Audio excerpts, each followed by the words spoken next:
সব সরকারকে আমি বলেছি যদি যার যার অবস্থানে টিকে থাকতে চান, আমি বিগত সরকার তিনের সরকারের আমলে আমি বক্তা ছিলাম, এরশাদ সরকারের শেষ দিক বক্তৃতা শুরু করেছি মাঠে, আর বিএনপির আমলে 2টা টার্ম দেখেছি, সে সময় আমি মাঠের বক্তা, আর 16 বছর একেবারে পাকা বক্তা।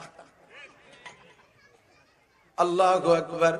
এই এতকাল পর্যন্ত বলছি সরকার যদি তার মসনদে টিকে থাকতে চায় 9 দফা 6 দফা 14 দফা না, আমি ছোট্ট করে 3টে দফা আপনারে শিখাই দেই। এই 3টে দফা বাস্তবায়ন করেন, তাহলে আপনাদের এগেইনস্টে বাংলাদেশে কোনো দল থাকবে না। নতুন করে আরেকটা দফা চালু করছি, সেইটা হলো এই আখেরি দফা। 1 নম্বর দফা হলো বাংলাদেশ জাতীয় সংসদ থেকে কত বিল পাস করলেন, কত বিল পাস করলেন, কত বিলের নাম আমরা জানি না, শুনি মাঝে মাঝে দেখি।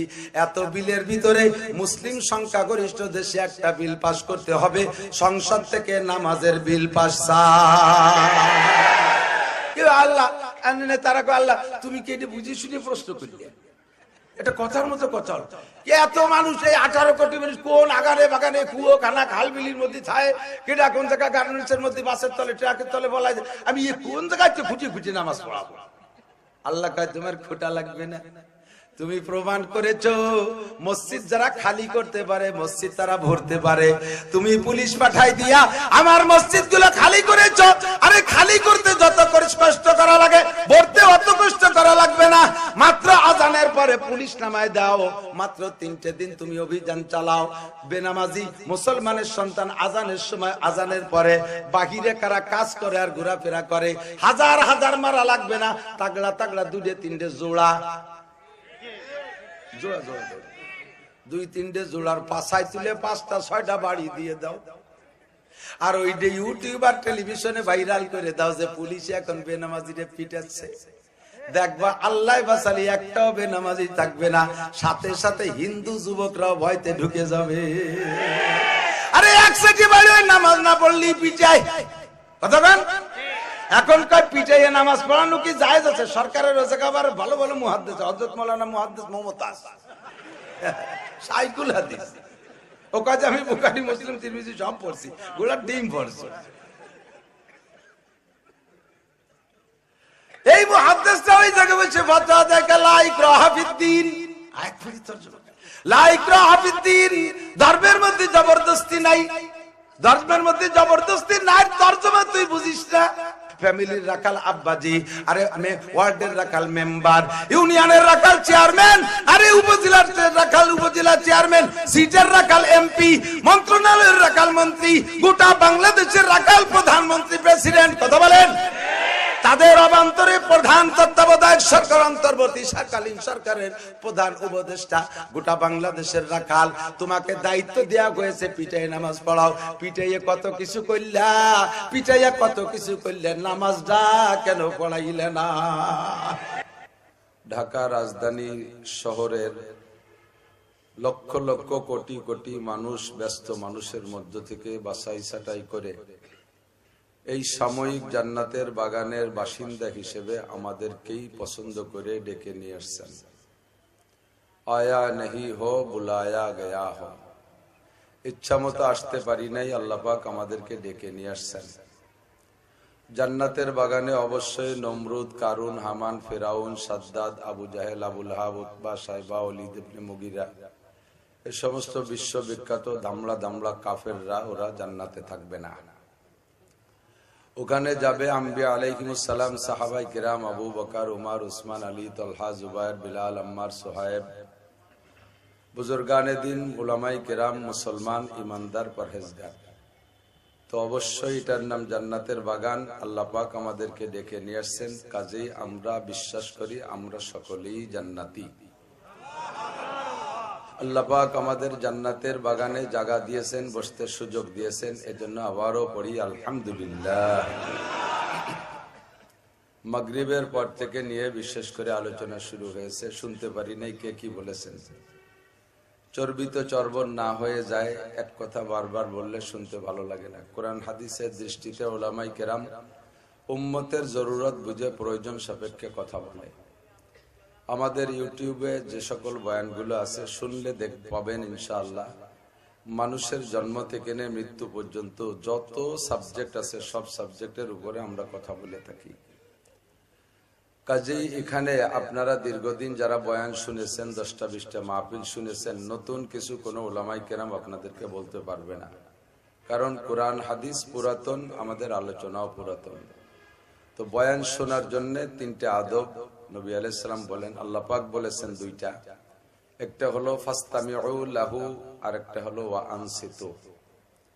অন্তরের কান দিয়ে শোনো, এমত অবস্থায় যে মুখের সব কাজ বন্ধ রাখো, বাদাম খাওয়া, চানাচুর খাওয়া, বিস্কুট খাওয়া, পান খাওয়া, মোবাইল করা, কথা বলা, মুখের যা কাজ আছে এই টাইমটা বন্ধ রাখা। 2টা। 3 নম্বরে একই কথা যদি আপনি এক বক্তার কাছ থেকে 100 বারও শোনেন, 100 নম্বর বারও শোনার সময় আপনি এমন একটা অ্যাটিটিউড তৈরি করবেন যে কেমন যেন আপনি কোনোদিন এই কথাটা শোনেন নাই, এমন ভাব নিয়ে সামনে চেহারা নিয়ে বসবেন। তাহলে ওই এক কথা 99 বার আগে শুনে যে ফায়দা পাইছেন, 100 নম্বর বার তার চেয়ে বেশি ফায়দা পাবেন। এমন একটা ফিকির নিয়ে বসতে হবে। অবশ্যই আপনারা কর্মব্যস্ত মানুষ, সারাদিন পরিশ্রম করেছেন, যেহেতু ছুটির দিন না, সপ্তাহের মাঝের দিন আপনাদের কর্মব্যস্ততা ছিল, আবার আগামীকালকেও কাজে নেমে যাবেন। কিছুক্ষণের জন্য সময়টা যাতে আল্লাহ পাকের কাছে জবাব দিতে পারি, এজন্য কিছু নিয়ে যাওয়ার চেষ্টা করতে হবে। রাজি আছি না ইনশাআল্লাহ? মোহতামিম সাহেব হুজুর, বাংলাদেশের অন্যতম বুজুর্গ আহমদ শফি সাহেব হুজুর রহিমাহুল্লাহ তাআলার খলিফা, শুনেছি, বুজুর্গ মানুষ, আমলি মানুষ। তো তাদের আলোচনার পরে আমার মতো বেআমল একটা কোনো দিক দিয়েই মানায় না, কি আর কব। তো তারপরও আল্লাহ পাক যদি কিছু বলায়, এ বলার পর আপনারা আমল করবেন এ বিশ্বাস রাখি। আমার বয়ান আমি করি আমাকে নিজেকে শোনানোর জন্য। কথা যখন মুখ দিয়ে বেরোয় তখন ওই কথাটা আরেকজনের উপরে ক্রিয়া করে, তবে কথাটা হতে হবে আন্তরিক কথা। আল্লামা ইকবাল রহমতুল্লাহ আলাইহি বলেন, দিল সে जो बात निकलती है असर रखती है पर नहीं ताकत परवाज मगर रखती है। অন্তরেরই কথাটিতে সত্যই তো আসর রাখে, কথাগুলির পাখা নাই তবুও যেটা উড়তে পারে। যে কথাটা মুখ থেকে বের হয় মানুষের কানকে আনন্দ দেওয়ার জন্য, শ্রুতি মধুর জন্য, আপনাদের কাছ থেকে বাহা পাওয়ার জন্য, ওই কথাটা বাহা পাবো, শুনতেও ভালো লাগবে, গান হবে, গজল হবে, সঙ্গীত হবে, বিভিন্ন ভঙ্গি কুয়ারা হবে, এ শুনতে ভালো লাগবে, তবে শোনা পর্যন্ত শেষ। আর দিল থেকে যদি কথা আসে তাহলে ওই দিলের কথাটা আরেকটা দিলের উপরে ক্রিয়া করে। আমি মোবাইলের নাম্বার বললাম মুখে মুখে, একজনের মোবাইলের ভিতরেও রিং করবে না, করবে 01712859380 কে নাম্বারে রিং করছে নাকি? এটা যদি আর একটা মোবাইল দেই তাহলে যে নাম্বারে দেব ওই নাম্বারের ভিতরে রিং করবে, ঠিক না? মুখে বললে ওটা কানে শোনা পর্যন্ত শেষ, মোবাইলের ভিতরে রিং করে না। মোবাইল দিয়ে রিং দিলে আর একটা মোবাইলের মধ্যে রিং করে, ঠিক কিনা? Same quality. কথা যদি আপনাদের আনন্দ দেওয়ার জন্য বলি তাহলে শুনে আনন্দ পাবেন, কিন্তু তাতে ফায়দা হবে না, ওটা দিলে থাকবে না। আর কথা যদি আমার অন্তর থেকে আসে আপনাদেরকে বোঝানোর জন্য, তাহলে অবশ্যই আপনার অন্তর ভিতরে হিট করবে। এবার অন্তর থেকে আসতে হলে সাহেবে দিল হতে হবে, যার তার মুখ দিয়ে কথা অন্তর থেকে আসে না। তা আমি সাহেবে দিল না, আমি ভাসমান বক্তা, ময়দানে এই কোনো মতে আর কি ফেরিয়ে লাগে মতো ঘুরিয়ে বেড়াই। অল্পক্ষণ যে টাইমটা আমার আসার কথা ছিল আমি সময় মতো এসে পারতাম। তো ঢাকা শহরের অভিজ্ঞতা আপনাদের বেশি আছে, ঢাকায় মানুষ বসত করতে পারে না, হয় জিন অথবা ফেরেশতা। আপনারা যারা আছেন এই দুই গোষ্ঠীর এক গোষ্ঠী হবেন। আমরা গ্রামে থাই, আন্তর্জাতিক খ্যাতি সম্পন্ন পাবলিক, আমাদের এই ঢাকা শহর সয় না। 200 কিলোমিটার দূরে যে দুটি মাহফিল করি এক রাতে, আর এখানে 50 কিলোর মধ্যে পারা যায় না। সংক্ষিপ্ত কথা, অল্পক্ষণের ভিতরে আপনাকে যদি 10 কোটি টাকা দেওয়া হয়, দেখ জীবনেও কোনোদিন 1 লক্ষ টাকা জমা করে দেখতে পারেন নাই, সেই মানুষটাকে কোনো একটা কারণবশত সরকার ভালোবেসে মহব্বত করিয়া যদি 10 কোটি টাকা দেয়, খুশি হবে না লোকটা? মহা খুশি না? অনেক সময় 10 কোটি টাকার ভার সে সহ্য করতে পারে না। রাস্তাঘাটে হাটে বাজারে যে ফকিররা 5 টাকা 10 টাকা ভিক্ষা করে, ওর কোন এক ফকিরকে যদি কোন এক শিল্পপতি 1 কোটি টাকা দেয় বস্তা ভরে, যে তুমি এই 1 কোটি টাকা নিয়ে যাও, দিয়ে মুছে খাও, আর ভিক্ষে খয়রাত করা লাগবে না, ওই টাকা নিয়ে বাড়ি আসতে পারবে না, ওই জায়গাটা চিৎকার মেরে স্টক করে মরে যাবে। ওরে বাবা এতটা জিকির, এ তো কোনোদিন দেখি নেই। কথা কন, এমন একটা লোকরে 10 কোটি টাকা দিলে সে আরো বেশি খুশি, বেঁচে থাকলেও তো মহা খুশি, মরে গেলি তো গেলই।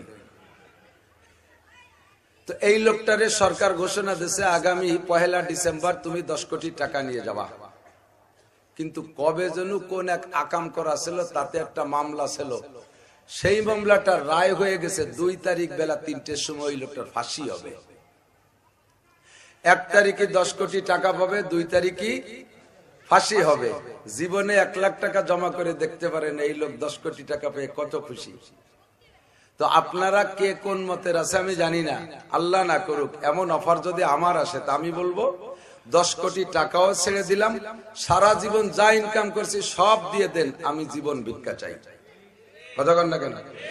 আবার অনেকে আছে যে দেখো টাকা বাড়ি থুই আমি মরি, ছেলে মেয়ে 2 মুছে খাবে, সে পাল্টি আলাদা। এর সংখ্যা আশা করি খুবই কম। তো অধিকাংশ মানুষই বলবে যে আমার জীবনের দাম কোটি কোটি টাকার চাইতে বেশি, সেম কোয়ালিটি। আপনাকে ইবাদতের বিনিময়ে নেকি দেওয়া হবে, নামাজে নেকি, রোজায় নেকি, হজে নেকি, জাকাতে নেকি, তবলিগে নেকি, চরমনায় নেকি, মসজিদে নেকি, মাদ্রাসায় নেকি, তাহাজ্জুদে নেকি, ইশরাকে নেকি, আওয়াবিনে নেকি, দানে নেকি, খয়রাতে নেকি, হাজার হাজার নেকি। নেকি ছাড়া কথা নাই। একবার বলেন আল্লাহ, 4000 নেকি। একবার কলেমা পড়ি বেলাই লা ইলাহা ইল্লাল্লাহ মুহাম্মাদুর রাসূলুল্লাহ তামলাউ মা বাইনাস সামাই ওয়াল আরদ। আসমান আর জমিনের মাঝখানে যত ফাঁকা জায়গা আছে প্রত্যেক পড়নেওয়ালার জন্য নেকিতে ভরে গেছে। কি সহজ ইনকাম, খুব সহজ ইনকাম, ঠিক না? এভাবে আমি লক্ষ লক্ষ কোটি কোটি নেকি ইনকাম করি। তবে আমার বিশ্বাস এইরকম নেকি দেওয়ার চাইতে যদি আল্লাহ তাআলা কোনো কৌশলে আমাকে যদি 10টা গুনাহ মাফ করে দেয়, এই কোটি কোটি নেকি দেওয়ার চাইতে আমাকে এইটা বেশি ভালো পুরস্কার হবে। 10 কোটি টাকা দেওয়ার চাইতে আমাকে ফাঁসির থেকে বাঁচায় দেওয়া যেমন আমার জন্য বেশি লাভবান, লাভজনক, তেমনি কোটি কোটি নেকির চাইতে 10টা গুনাহ মাফ করে দেওয়া আমার জন্য বেশি লাভজনক ব্যবসা। আল্লাহ পাক রব্বুল আলামিন যত সৃষ্টি করেছেন, কোন সৃষ্টিকে বানাইতে আল্লাহ হাত ব্যবহার করেন নাই।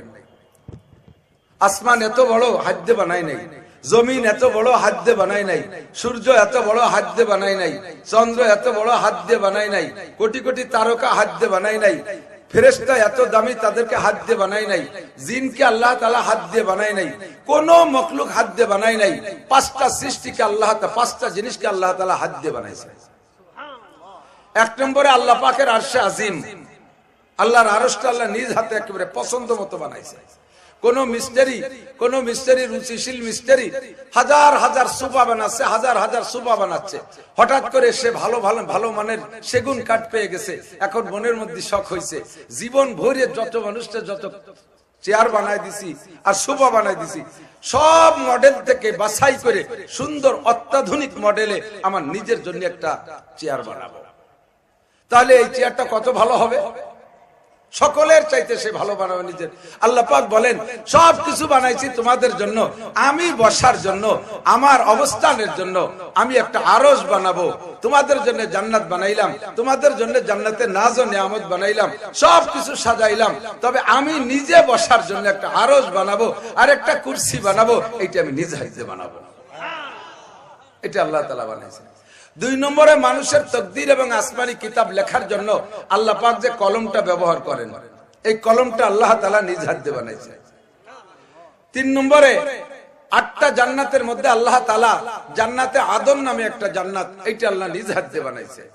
ফেরদাউস অন্যতম, ফেরদাউস সর্বশ্রেষ্ঠ, তবে জান্নাতে আদনটা বানাইছে আল্লাহ হাত দিয়ে। 4 নম্বরে মুসা আলাইহিস সালাতু ওয়াস সালামের তাওরাত লিখেছেন আল্লাহ হাত দিয়ে। 4টা কিতাব, এই কিতাবটা 4টা। 5 নম্বরে আদম আলাইহিস সালাম সহ কিয়ামত পর্যন্ত যত মানুষ আসবে সমস্ত মানুষের গলার উপরে টুক মাথা মুখমণ্ডল আল্লাহ নিজ হাতে বানাইছে। যার পিছনে যার মেহনত বেশি তার প্রতি তার দরদও, ঠিক না?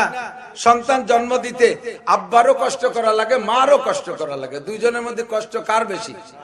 মার কষ্ট বেশি। বাচ্চা তো বাপ তো আর বাচ্চা পেটে করে ঘুরে নাই, 10 মাস পেটে করে ঘুরছে। ডেলিভারি যন্ত্রণা কত বেশি। কিছু কিছু মানুষ আছে পাগলের মতো, স্ত্রীকে টর্চারিং করেন। আপনি একটা মিনিট একটু ভাবলে জীবনে কোনোদিন স্ত্রীর গায়ে হাত দিতেন না, তারে ধমক দিতেন না, তারে গালি দিতেন না, তার কাছে যৌতুক চাওয়া তো দূরের কথা। একটা পুরুষ 50 বছর যদি পরিশ্রম করে, তার জীবনের এই 50 বছরের প্রচন্ড পরিশ্রমকে একত্রিত করলে, একদিনের মধ্যে নিয়ে আসলে, তাতে যে পরিমাণ পরিশ্রম হয়, একটা প্রথম মেয়ে, একটা মহিলা তার প্রথম সন্তান যদি নরমাল ডেলিভারি দেয়, তাহলে এই পুরুষের 50 বছরের পরিশ্রমের চাইতে বেশি। এত পরিশ্রম করে।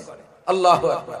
তো বাচ্চা ডেলিভারি দিতে মায়ের কষ্ট, দুধ খাওয়ায় মা, ঘুম কামায় মা, পেশাব পায়খানা সাফ করে মা, কথা বলেন, কাঁচা কাপড় পরিষ্কার করে মা, সব পরিশ্রমী মার। বাপে শুধু বাইরে থেকে ইনকাম করে টাকা দেয়, রান্না বান্না করে খাওয়ায় মা, গোসল করায় মা।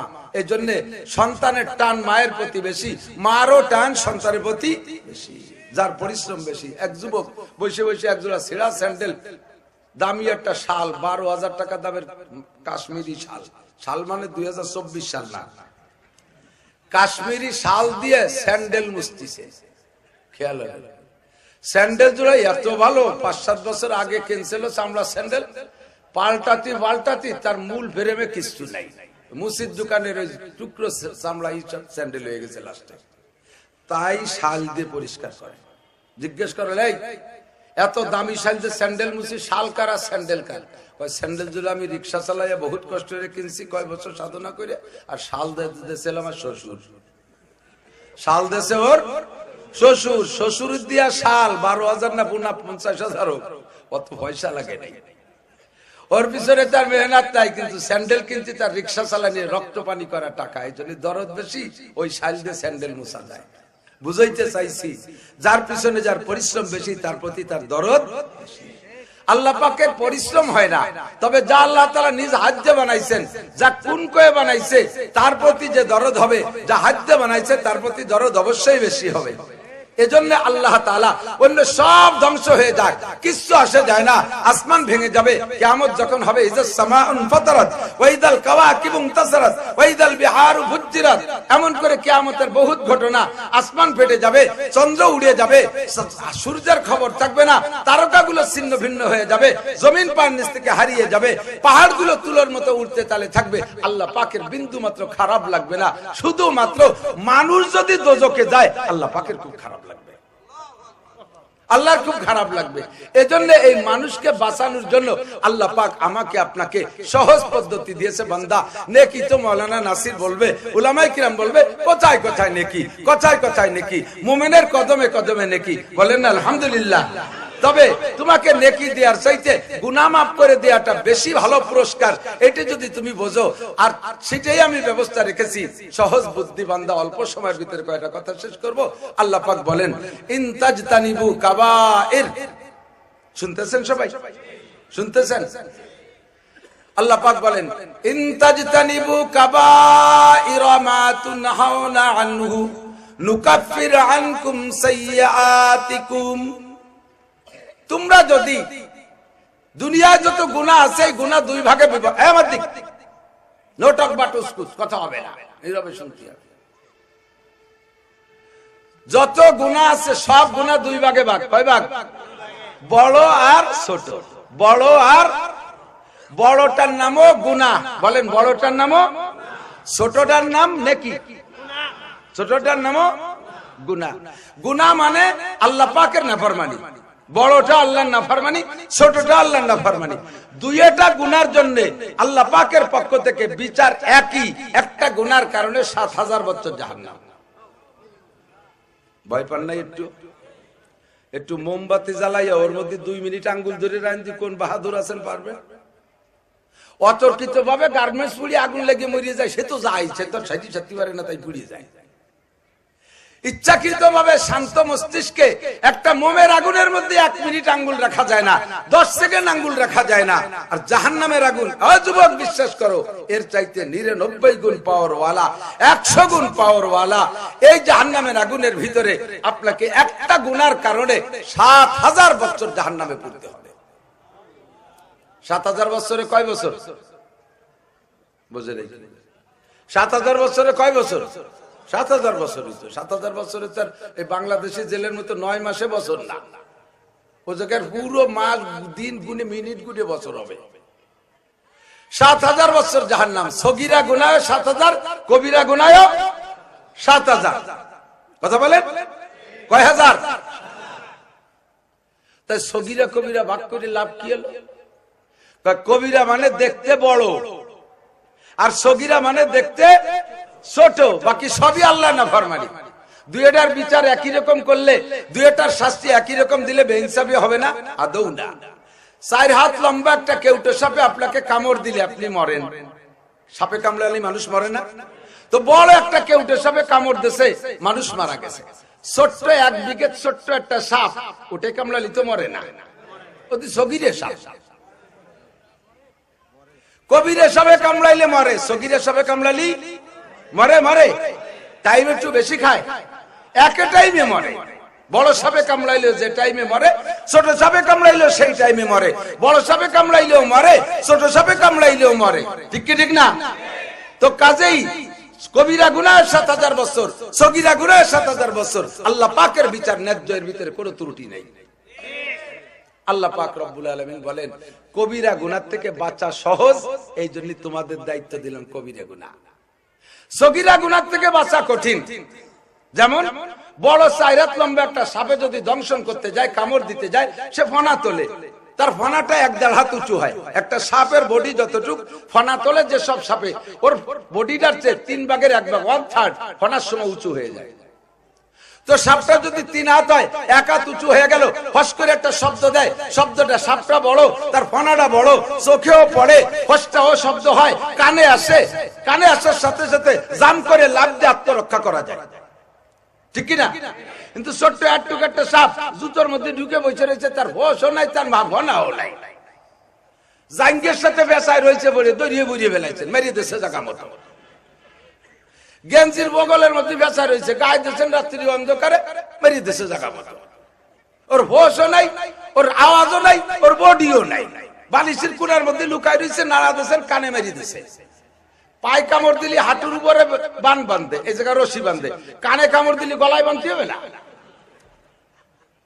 ঘন্টাখানি পরে মরলেও আগে মরে যাবে। ঠিক না? তাহলে ছোটটার থেকে বাঁচা কঠিন, ছোটটার থেকে বাঁচা কঠিন। বিচার একই, বিচার একই।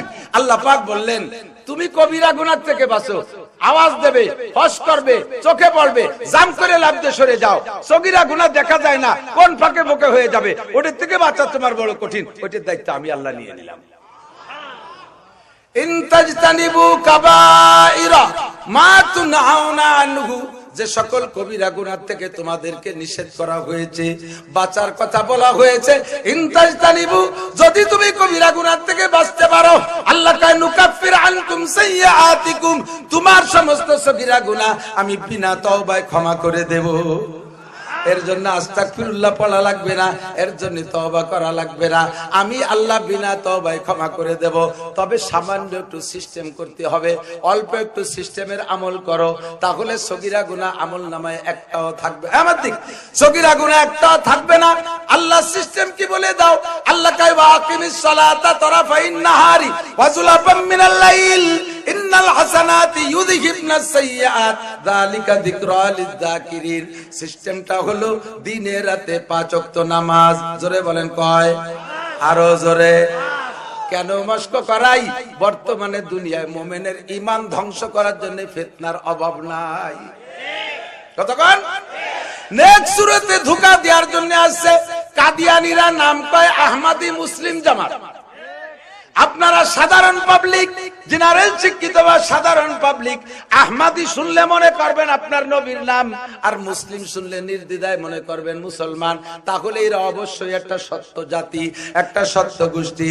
অথচ এরা হলো আল্লাহকে আল্লাহ বলে মুখে স্বীকার করে, অন্তর তাদের কাফের, আর বাহ্যিক ভাবে মুহাম্মদুর রাসূলুল্লাহকে শেষ নবী মানে না। ওরা গোলাম আহমদ কাদিয়ানীকে নবী মানে। এরা কি মুসলমান না কাফের? যারা কাফের বলতে কৃপণতা করবেন, মুখ বন্ধ করে বসে থাকবেন, তারও ইমানের মধ্যে ত্রুটি আছে। বাংলাদেশ চলতেছে সমন্বয়ের বাংলাদেশ, তাই না? সমন্বয়ের বাংলাদেশ, সংস্করণের বাংলাদেশ।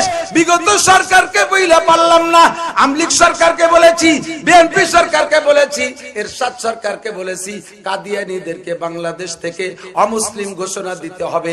থাকবে না তা বলছি না, এদেশে থাকার অধিকার আছে, যেহেতু জন্ম নিয়েছে এখানে, তাদের আইডি কার্ড আছে, তাদের জন্ম নিবন্ধন আছে, কাজেই তারা এখানে থাকবে। তবে তারা তাদের পরিচয় থাকবে, আমাদের পরিচয় দিয়ে ধোঁকা দিয়ে থাকতে পারবে না। কথা বলেন ঠিক কি ঠিক না? হিন্দু থাকে বাংলাদেশে, হিন্দুরা হিন্দুদের পরিচয় দিয়ে থাকে, খ্রিস্টানরা তাদের পরিচয় দিয়ে থাকে, বুদ্ধরা তাদের পরিচয় দিয়ে থাকে। কিন্তু এই কাফেরের গোষ্ঠী মুসলমানের ব্যানার নিয়ে আমাদেরকে ধোঁকা দিয়ে মুসলমানের ব্যানার নিয়ে চলবে। সব সরকারকে আমি বলেছি, যদি যার যার অবস্থায় টিকে থাকতে চান, আমি বিগত সরকার, তিনের সরকারের আমলে আমি বক্তা ছিলাম, এরশাদ সরকারের শেষ দিক বক্তৃতা শুরু করেছি মাঠে, আর বিএনপির আমলে 2টা টার্ম দেখেছি, সে সময় আমি মাঠের বক্তা, আর 16 বছর একেবারে পাকা বক্তা। আল্লাহু আকবার। এই এতকাল পর্যন্ত বলছি, সরকার যদি তার মসনদে টিকে থাকতে চায়, 9 দফা 6 দফা 14 দফা না, আমি ছোট্ট করে 3টে দফা আপনারে শিখাই দেই। এই 3টে দফা বাস্তবায়ন করেন, তাহলে আপনাদের এগেনস্টে বাংলাদেশে কোনো দল থাকবে না। নতুন করে আরেকটা দফা চালু করছি, সেইটা হলো এই আখেরি দফা। 1 নম্বর দফা হলো, বাংলাদেশ জাতীয় সংসদ থেকে কত বিল পাস করলেন, কত বিল পাস করলেন, কত বিলের নামও আমরা জানি না, শুনি মাঝে মাঝে দেখি। এত বিলের ভিতরে মুসলিম সংখ্যাগরিষ্ঠ দেশে একটা বিল পাস করতে হবে, সংসদ থেকে নামাজের বিল পাস। একমত না আপনারা? নামাজ যে না পড়ে সেও একমত। হ্যাঁ, এতে একমত। কেন ভাই হুজুর আমরা সংসদ থেকে পাস করাবো কেন, আপনারা মাঠে ওয়াজ করে পড়ান? তাহলে বলবো, আমরা মাঠে বাস করে মসজিদে নিয়ে গেছিলাম, তোমরা করুণা জুজুবুড়ির ভয়তে আমাদের মসজিদ থেকে বের করে দিলে কেন?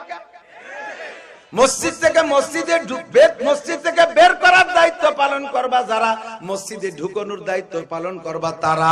কতক্ষণ ঠিক ঠিক না?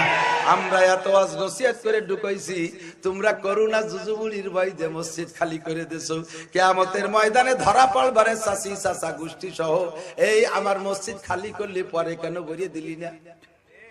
কেন ভরিয়ে দিলি না? কেউ আল্লাহ তারা আল্লাহ তুমি কি এটা বুঝে শুনে প্রশ্ন করলে? এটা কথার মতো কথা। এত মানুষ, এই 18 কোটি মানুষ কোন আগানে বাগানে, কুয়ো খানা খাল বিলির মধ্যে থাকে, কেটা কোন জায়গায় গার্মেন্টসের মধ্যে, বাসের তলে, ট্রাকের তলে বলা যায়, আমি কোন জায়গায় খুঁটি খুঁটি নামাজ পড়াবো? আল্লাহ কয় তোমার খোটা লাগবে না। তুমি প্রমাণ করেছো মসজিদ যারা খালি করতে পারে, মসজিদ তারা ভরতে পারে। তুমি পুলিশ পাঠাই দিয়া আমার মসজিদ গুলো খালি করেছো। আরে খালি করতে যত কষ্ট করা লাগে, ভরতে অত কষ্ট করা লাগবে না। মাত্র আজানের পরে পুলিশ নামায় দাও, মাত্র 3টে দিন তুমি অভিযান চালাও। বেনামাজি মুসলমানের সন্তান আজানের সময়, আজানের পরে বাহিরে কারা কাজ করে আর ঘোরাফেরা করে, হাজার হাজার মারা লাগবে না, তাগড়া তাগড়া 2-3টে জোড়া, জোড়া জোড়া 2-3টে জোড়ার পাশায় তুলে 5টা-6টা বাড়ি দিয়ে দাও। আর ওইটা ইউটিউবার টেলিভিশনে ভাইরাল করে দাও যে পুলিশ এখন বেনামাজিরে পিটাচ্ছে। দেখবা আল্লাহ বাঁচালি একটাও বেনামাজি থাকবে না, সাথে সাথে হিন্দু যুবকরাও ভয়তে ঢুকে যাবে। আরে একসাথে বাড়ি নামাজ না পড়লি পিটাই, কতক্ষণ এখন কয় পিটাইয়ে নামাজ পড়ানো কি জায়েজ আছে? সরকারের রোজে খাবার ভালো ভালো মুহাদ্দিস, হযরত মাওলানা মুহাদ্দিস মুমতাজ, সাইকুল হাদিস, ও কাজ আমি বুখারী মুসলিম তিরমিজি সব পড়ছি, গোলা ডিম পড়ছি। এই মুহাদ্দিসরা ওই জায়গায় বসে ফতোয়া দেয় লা ইকরাহা ফিদ্দিন। আয়াত পড়ি তরজমা লা ইকরাহা ফিদ্দিন, ধর্মের মধ্যে জবরদস্তি নাই, ধর্মের মধ্যে জবরদস্তি নাই। তরজমা তুই বুঝিস না। আমার নবী নামাজ সংক্রান্ত বলেছে মুরু সিবিয়ানাকুম বিসসালাতি ওয়া হুম আবনাউ সাবঈ সিনিন, বাচ্চাদের বয়স যখন হবে 7 তখন থেকে নামাজের প্রশিক্ষণ দিবা। বাচ্চাদের বয়স কয়? জোর হলো না? তখন থেকে নামাজের অর্ডার করে প্রশিক্ষণ দাও। ওয়াজরিবুহুম আলাইহা, ওয়াজরিবুহুম আলাইহা, আলাইহার মানে নামাজ, ওয়াজরিবুহুম আলাইহা, আর এই নামাজের কারণে সন্তানকে প্রহার করো, পিটান দাও। ওহুম আবনাউ আশারে সিনিন, বাচ্চাদের বয়স যখন 10 হয়ে যাবে, 10 বছর পুরে একদিন বেশি হয়ে গেলে সন্তানে যদি নামাজ না পড়ে, তাকে আব্বা মার ওয়াজিব দায়িত্ব একটা পিটেন দেওয়া তারে ওয়াজিব। এই পিটেনটা যদি সন্তানরে দিতে হয় তাহলে কুল্লুকুম রাইন ওয়া কুল্লুকুম মাসউলুন আন রাইয়াতিহি, তোমরা সকলেই জিম্মাদার, সকলেই রাখাল, ফ্যামিলির রাখাল আব্বাজি, আরে আমি ওয়ার্ডের রাখাল মেম্বার, ইউনিয়নের রাখাল চেয়ারম্যান, আরে উপজেলার রাখাল উপজেলা চেয়ারম্যান, সিটের রাখাল এমপি, মন্ত্রণালয়ের রাখাল মন্ত্রী, গোটা বাংলাদেশের রাখাল প্রধানমন্ত্রী, প্রেসিডেন্ট, কথা বলেন। তাদের অবান্তরে প্রধান তত্ত্বাবধায়ক সরকার, অন্তর্বর্তী সরকালীন সরকারের প্রধান উপদেষ্টা, গোটা বাংলাদেশের রাখাল। তোমাকে দায়িত্ব দেয়া হয়েছে পিটাই নামাজ পড়াও। পিটাইয়ে কত কিছু করলা, পিটাইয়া কত কিছু করলে, নামাজটা কেন পড়াইলে না? সরকারি পিটেনের লাঠির মধ্যে বরকত আলাদা।